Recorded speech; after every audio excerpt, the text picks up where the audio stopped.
Autre titre de ce 20h avec cette question, comment consolider la souveraineté internationale des États africains? La réponse est attendue du colloque scientifique international débuté ce 1er juin à l'université Thomas Sankara. Ce colloque est présenté comme un cadre pour examiner sans complaisance la nature et la portée des menaces qui pèsent actuellement sur la souveraineté des États africains et d'identifier les solutions pour y remédier. Franco Drago et Sekou Sango. Dans cette salle de l'université Thomas Sankara, juristes, praticiens du droit, étudiants, représentants d'OSC et partenaires techniques et financiers lancent la réflexion sur la question de la souveraineté des États africains à l'aune des défis du moment.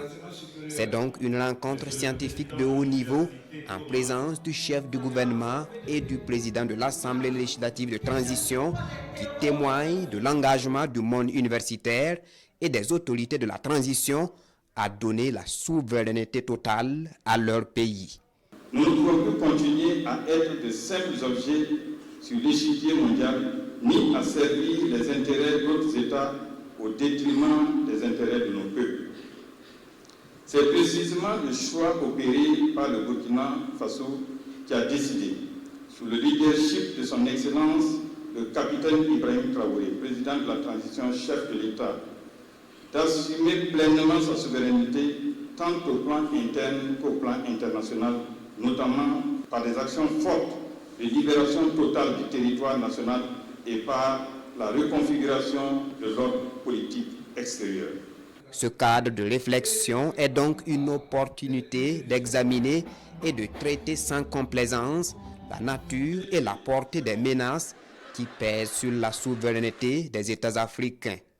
Mieux, il doit proposer des voies et moyens permettant d'affirmer l'indépendance entière de chaque pays africain.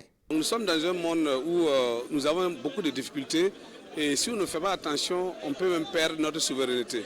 C'est pourquoi nous avons décidé d'engager une réflexion scientifique.